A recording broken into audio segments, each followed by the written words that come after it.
sports and entertainment video. Gonna jump right into some bite down boxing. Please consider subscribing to the channel if you like the way any of the information is being discussed. Hit that like button. Leave a comment. This is really a discussion more so than just talking about Saturday's fight.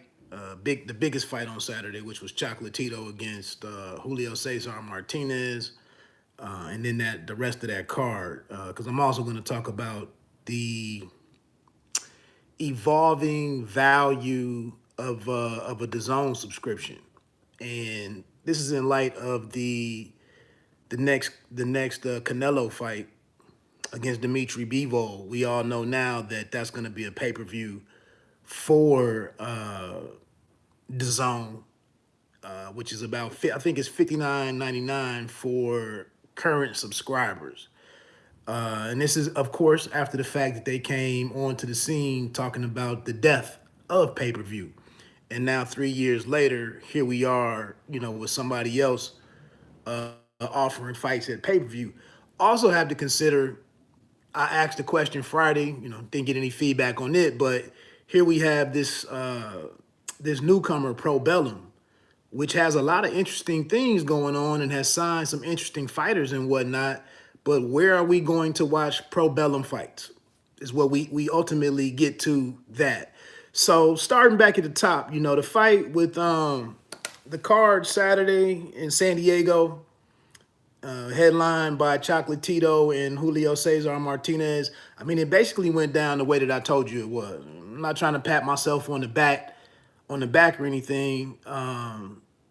It basically, the only thing was would Chocolatito knock out the smaller guy.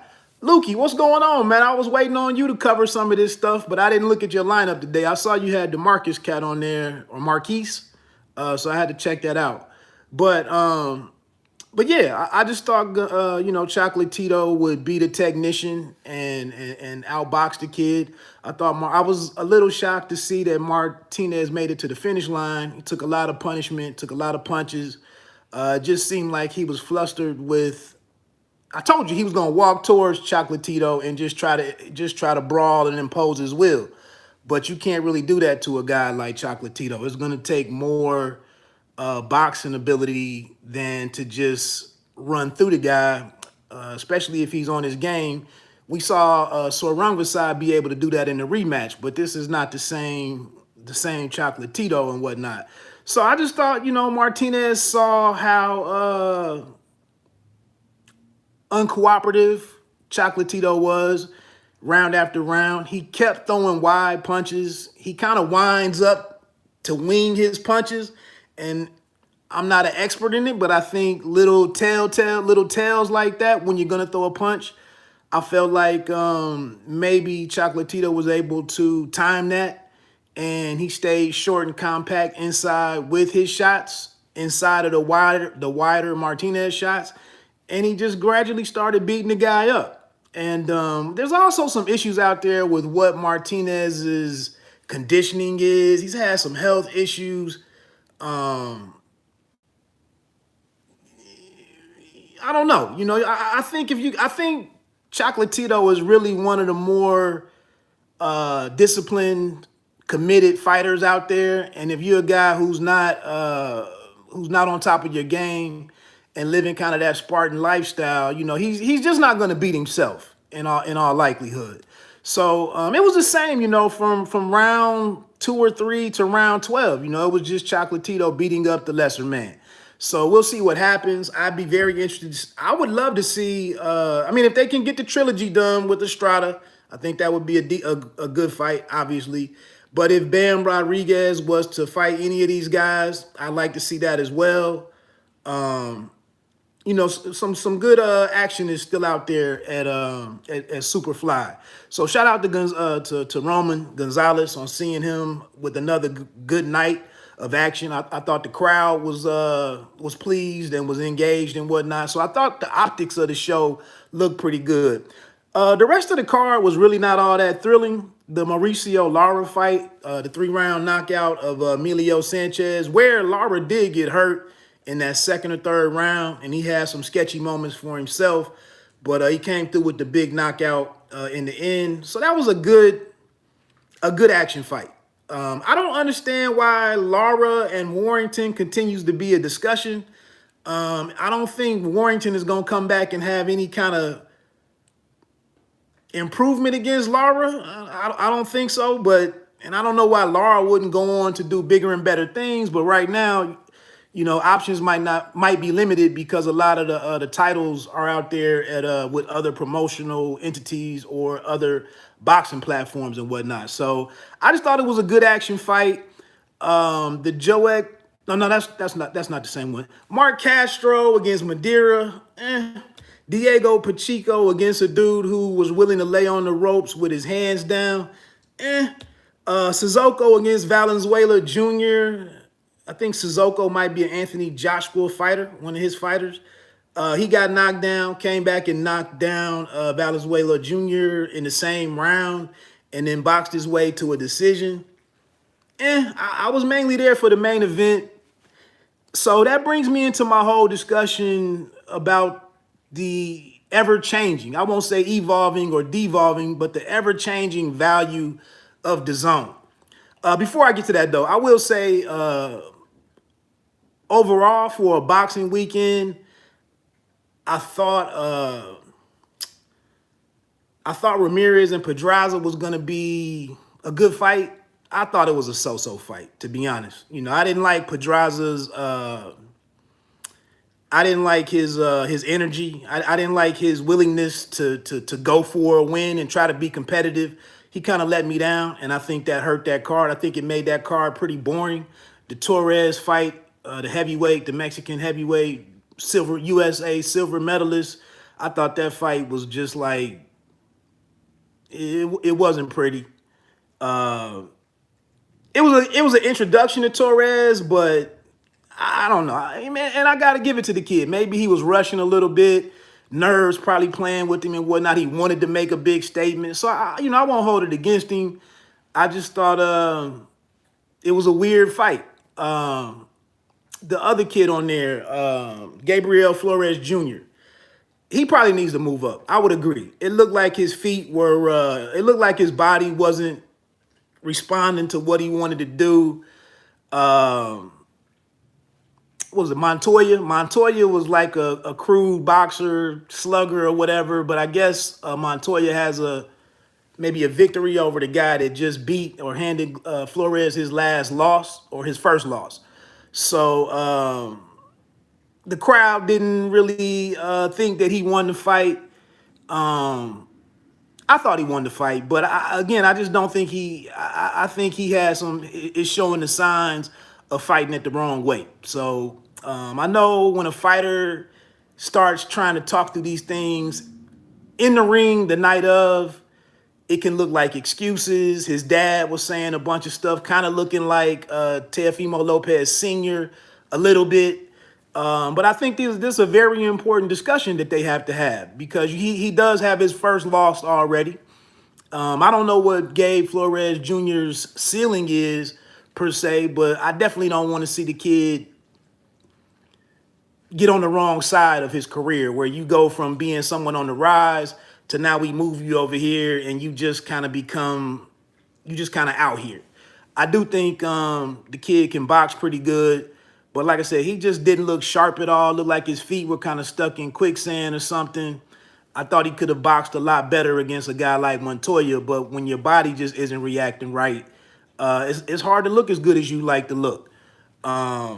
But sometimes you got to ground out a victory and avoid, a horrible setback. So I thought he accomplished that.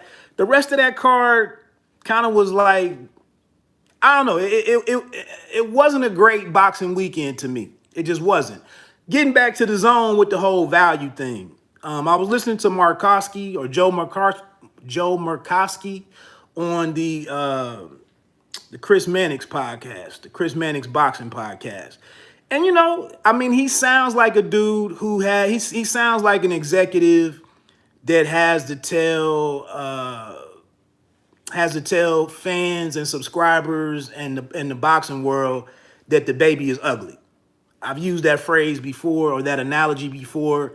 You would never tell anybody that their newborn child is ugly, even if it's ugly as hell. You wouldn't do it. But sometimes I think in the business world, you have to, there is no saving face. You know, here's a platform that came to us at $9.99 a month, $100 a year. Shortly after, or maybe they made it through the first year, or was it 9 months or something? But they bumped up the monthly cost to the monthly subscription to $19.99. They still left it out there for the annual subscription for $99. Some of us may have had some issues where you didn't get your first 2 years honored. I think people, I can't remember how it happened, but you were supposed to be grandfathered in before they changed the monthly, and then it didn't really happen like that. Depending on whether or not you signed up for, like, if you signed up on the DAZN website itself, I think you might have been safe. But if you just use the app in your phone to buy it, you probably got screwed over.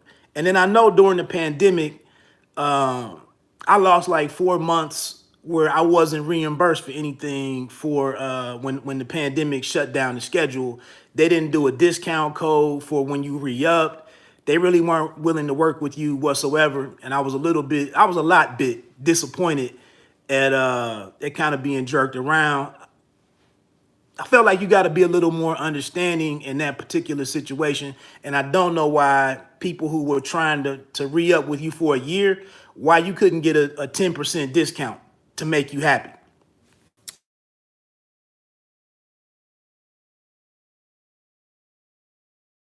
There with Chris Mannix talking about is that, you know, his belief, which he's going to take it to his grave, him and Eddie Hearn, that DAZN is the best value for boxing fans.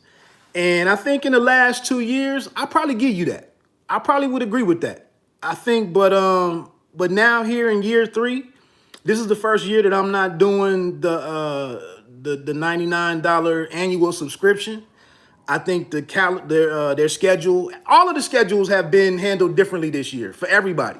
We haven't gotten that big announcement, and that Showtime has done it in the past. Top Rank and ESPN have done it in the past. They've had big press conferences at the beginning of the year, told you a first quarter or first half schedule. We didn't get that this year because a lot of stuff is up in the air. But I think this year for DAZN, they might. I mean, they made a little bit more of an announcement and try to promote the next 2 to 4 months for them. But what they snuck in on you is that Canelo versus Dimitri Bivol is going to cost $59.99 for current subscribers and $79.99 for new subscribers. So listening to Markovsky, he's trying to say, hey, we're just responding to what the business has, how things have changed in the business and what we have to do to get premium fights and whatnot. And I can't say that the numbers don't suggest that they have to do what they have to do, but I'll be honest with you, I don't know if I'm buying Canelo and Bivol. I don't really have to see that fight. I got to be honest with you, Spence, and you guys just isn't big time to me. I'm trying to get excited about that fight, but for $75, I'm feeling a certain way about it. Especially if I can't watch it at the theater, which I doubt that's an option. I'm just tired of paying for all of this stuff, and none of it is really leading to what I want to see. And so that's kind of my issue, my underlying issue with Spence and you guys.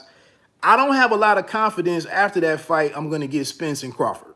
So what am I really paying into here other than to just continue being loyal to something who's really not showing any kind of urgency on my needs as a fight fan?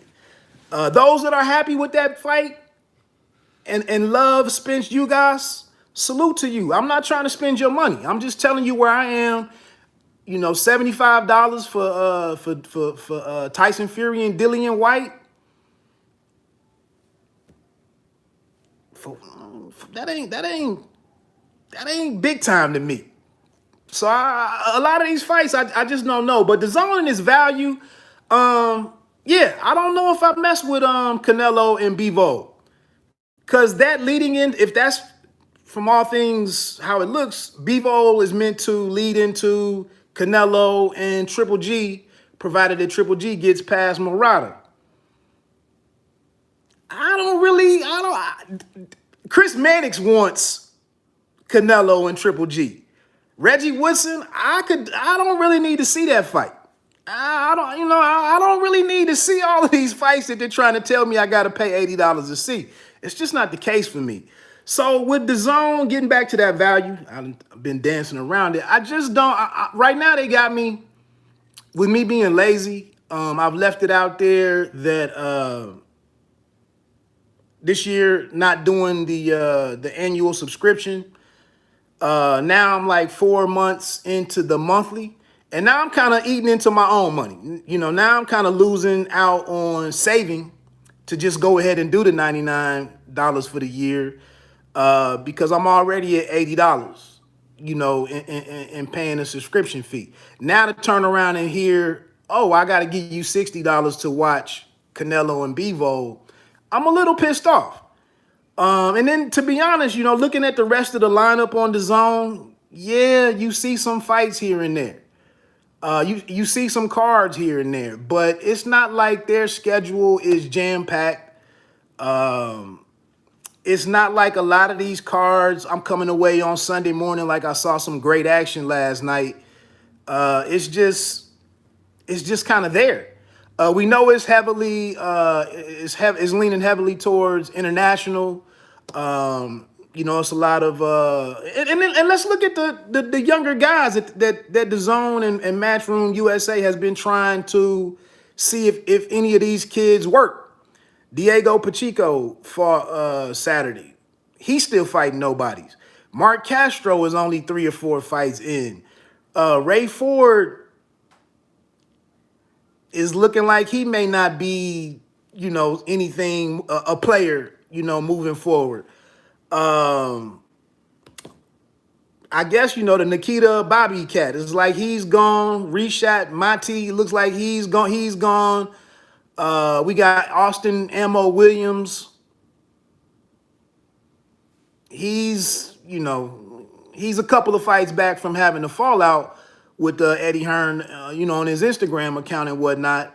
But all they really got is they've made some inroads with women's boxing, you know, and we're getting the undisputed fight at 140, I think, in a couple of months. Or 140. That don't sound right. Yeah, 140, I think, 140. So yeah, because Taylor and Serrano, that's gonna be at lightweight. So again, I just don't know, man. I'm trying to rock with them, but and I understand the challenges and whatnot. We don't know moving forward what's going. And I think Eddie Hearn was also on this episode of the podcast. He was trying to talk through what their plans are in lieu of AJ and Usyk. That rematch being up in the air because of Usyk, what he's going through over in his home country of Ukraine and whatnot. So, yeah, I might just get off my ass this weekend and go into my DAZN app or go online and shut off the automatic, renewal and just play it month to month, you know. And I think, like I said, I respected what they were trying to do when they came in. I just think by and large, you know, American fight fans really haven't been willing to support it. And I think for me and how I spend my money, the last 2 years it worked. But now if I'm like one of the few trying to give them, you know, trying to be loyal to for lack of a better word, it might be time to just move on. Again, we're going to ProBellum. Where are those fights going to be? They got a handful of decent names over there, but where are the fights going to be? Am I going to have to subscribe to Fight.tv? How much is that going to be? And like I said, I asked last week. I don't know if you've been on Fight TV to buy any of their shows, but who's gonna be doing the play-by-play or the on-air commentary? You know, the round-by-round commentary. The user experience on Fight TV is kind of amateurish looking. That was another thing that Markowski tried to talk up under his value play. And he made a good point. I will give it to DAZN. They have come in and tried to talk all boxing. They've tried to do a lot of shoulder programming. And now you may not like those guys. Mannix, Sergio Mora, Akin Barak. I think they got some UK guys on there that come on too. You might not like all of that stuff. But, you know, they have brought top-ranked people on. They have brought the PBC guys on. They have tried to be a great steward for boxing. But again, for when we're talking about value, I don't even watch none of that stuff. Now I'm gonna put it out there though. I don't have a Showtime subscription right now. I see the Jerron Ennis fight is getting lined up. I think they're gonna announce that this week or next week. I do want to watch Ennis, so I'm gonna probably go ahead and get me a Showtime subscription for a couple of months. But again, Showtime was my favorite. But again, whether it's COVID, whether it's an injury, certain fight, them splitting talent with Fox, just kind of the inconsistency in the schedule. The reason why I stepped away from Showtime was because I'm not watching any Showtime series right now. And I don't need that. I don't need Showtime to watch movies. So I was like, man, what I'm getting here with boxing, the Showbox cards have slowed up significantly. Most of the big fights you would want to see, besides the Charlo and Castano, will be on Showtime when it happens. But anything else, you got to do pay-per-view to see Spence or Tank. So it was like, what am I over here with Showtime for? So again, I'm not trying to be the dude that's constantly complaining about boxing. I'm trying to have real discussion. And then lastly, before I do get off here, I'm not trying to stereotype brothers and black boxing fans. I'm not trying to discredit or disregard the amount of money that black boxing fans bring to the table. But I am starting to see different things that confirm for me a lot of people are not paying for these fights. And I know Tim Smith at PBC came out and said, you guys are going to steal the fight anyway. If we make Crawford and Spence, y'all going to steal the fight.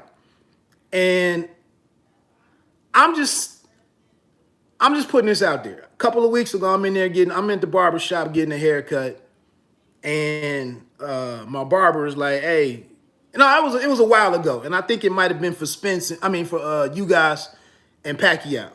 And he was like, he knows I write about boxing and cover boxing online. And my barber was like, "Well, you watching the fight?" I was like, "Nah, I think I'm gonna pass on this one, man. I just don't feel like spending all this money." He was like, "Oh, well, bring your fire stick up here. I gel break it for you or whatever. I get everything that you need on there, and you can watch it for free." And I was like, "Word, that sounds good."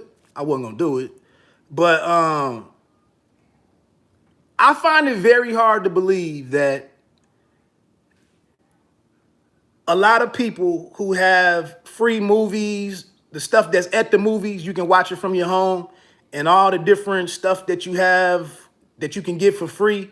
I find it very hard to believe that on the night when the pay-per-view comes on, that somebody is just going to voluntarily pay $80 for something that you can click on your Fire Stick and watch for free.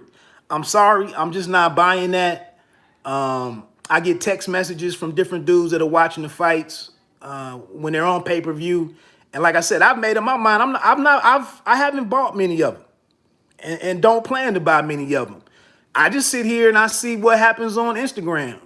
That's how I follow what's going on.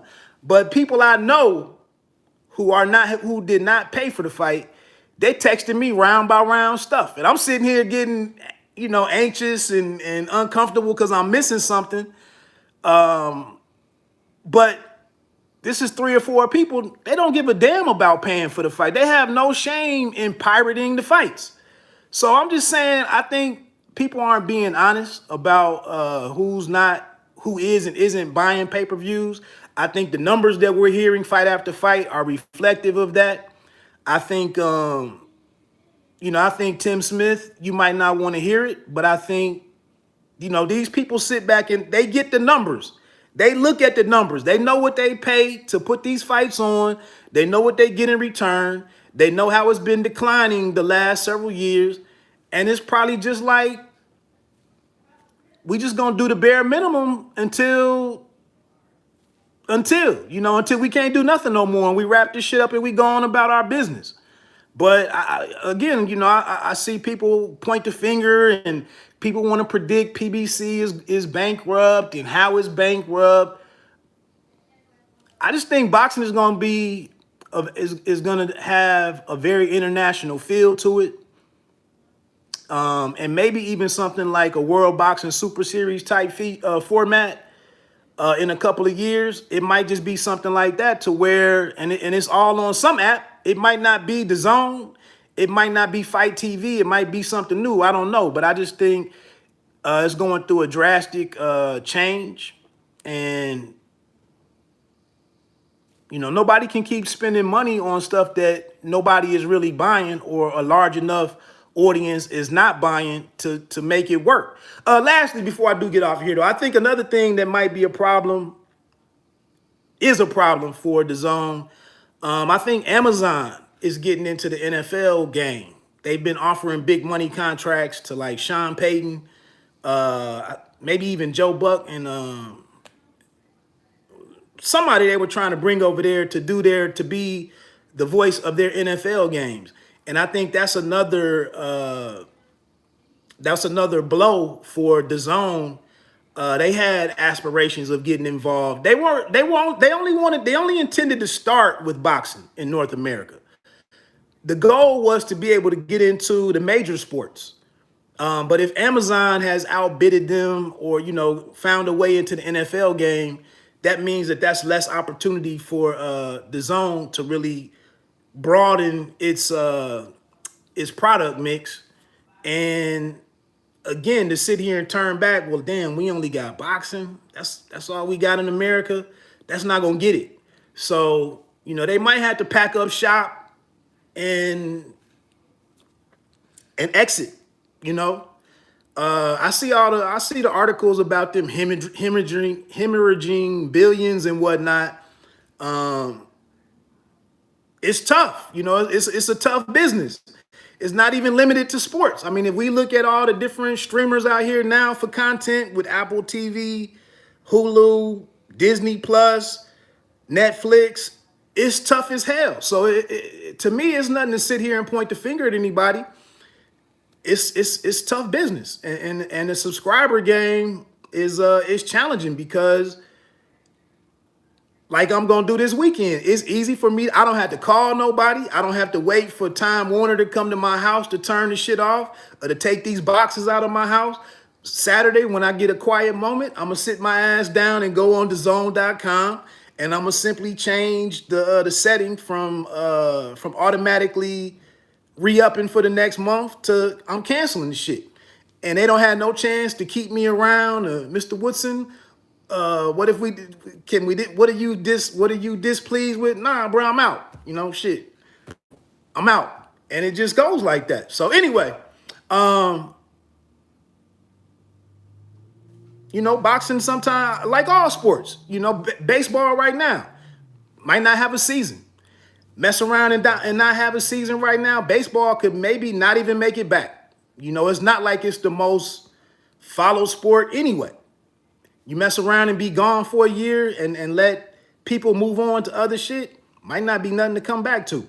So boxing, the only thing that really helps boxing out is there's no licensing fees that you got to pay to be with the major sports brands, NFL, Major League Baseball, NBA.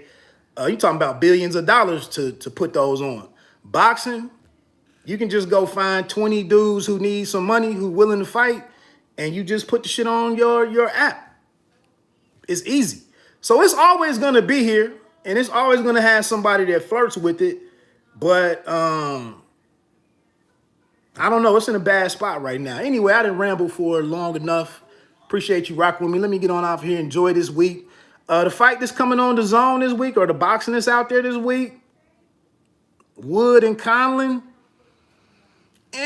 I'm gonna be doing something else this week. I don't really care nothing about that matchup. I mean, I might watch it on demand, but there's no reason for me to tap in this whole week. You know, the traditional fight week stuff. None of that this week. So let me get on out of here. Peace.